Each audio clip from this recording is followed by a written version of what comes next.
हुकूमत और पीटीआई के मुज़ाकरात के पहले राब्ते की अंदरूनी कहानी सामने आ गई है। सरदार अयाज सादिक और ख्वाजा साद रफीक ने असद कैसर से राबता किया, कहा कि हम आपसे बाज़ाब्ता बातचीत के लिए ऑफिशियल राबता कर रहे हैं। असद कैसर ने हुकूमती राब्ते बारे पार्टी जनरल सेक्रेटरी और असद उमर को बताया है। असद उमर ने कहा कि मुज़ाकरात का खैर मकदम करते हैं, ये बात अदालत को बता दें। ताहम फजलुर रहमान की प्रेस कॉन्फ्रेंस और मरीम नवाज के ट्वीट के बाद गैर यकीनी की सूरत हाल पैदा हो गई है।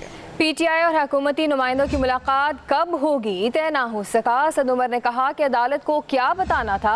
मरीम नवाज और मौलाना का रद्द अमल सामने आ गया। ये सिर्फ और सिर्फ ताख़ीरी हरबे इस्तेमाल कर रहे हैं। आपको बता रहे हैं हुकूमत और पीटीआई के मुज़ाकरात के पहले राबते की अंदरूनी कहानी सामने आ चुकी है। सरदार अयाज सादिक और ख्वाजा साद रफीक ने असद कैसर से राब्ता किया, कहा हम आपसे बाज़ाब्ता बातचीत के लिए ऑफिशियल राब्ता कर रहे हैं। असद कैसर ने हुकूमती राब्ते बारे party general secretary Asad Umar को बताया। असद उमर ने कहा मुज़ाकरात का खैर मकदम करते हैं, ये बात अदालत को बता दें।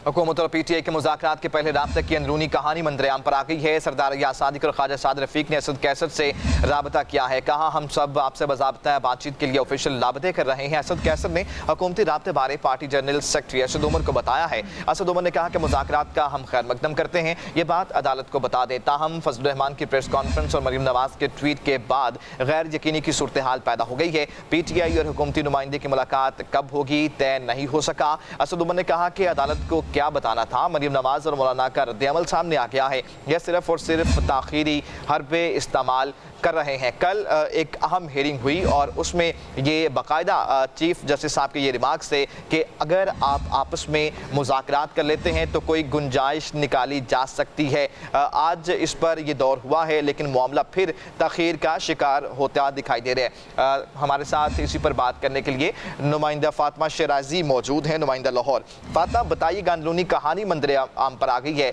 लग रहा है कि मज़ीद डेडलॉक ही आएगा, मुज़ाकरात परवान चढ़ते दिखाई नहीं दे रहे।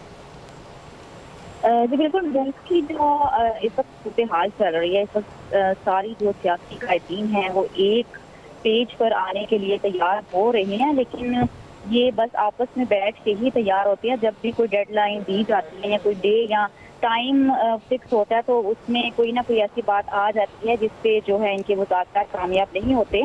अब जो है सदर मुस्लिम लीग काफ जो है चौधरी शुजात हुसैन, उन्होंने पार्टी का इजलास तलब कर लिया, जो कि अब से कुछ देर बाद चौधरी शुजात की रिहाइश गाह पे ही होगा।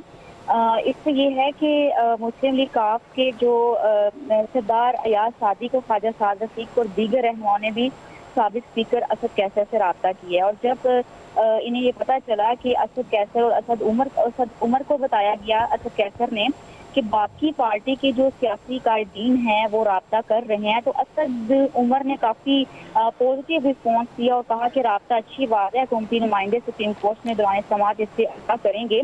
और अगर बात की जाए पीडीएम के सरबराह मौलाना फजलुर रहमान की, तो उन्होंने अपनी बड़ी धुआंधार प्रेस कॉन्फ्रेंस में मरीम नवाज के ट्वीट की मुज़ाकराती मुलाकात पर भी गैर यकीनी सूरत हाल का इजहार किया। और उन्होंने कहा कि पीटीआई और हुकूमती नुमाइंदों की जो मुलाकात है वो ताहाल हतमी तौर पर तय नहीं हो सकी और मुज़ाकरात करना अच्छी बात है, इसके लिए हम जो हैं वो तैयार भी हैं और खैर मुकदम करते हैं। लेकिन ये बात अदालत को बता दें कि असद उमर का जो पैगाम है अदालत को कि मरीम नवाज और मौलाना फजलुर रहमान का जो रद्द अमल है उसकी वजह से जो है वो ताख़ीर सामने आ रही है। जी बेहतर फातिमा शेराजी, आपका शुक्रिया, आप हमें तफसीलन अपडेट कर रही थी।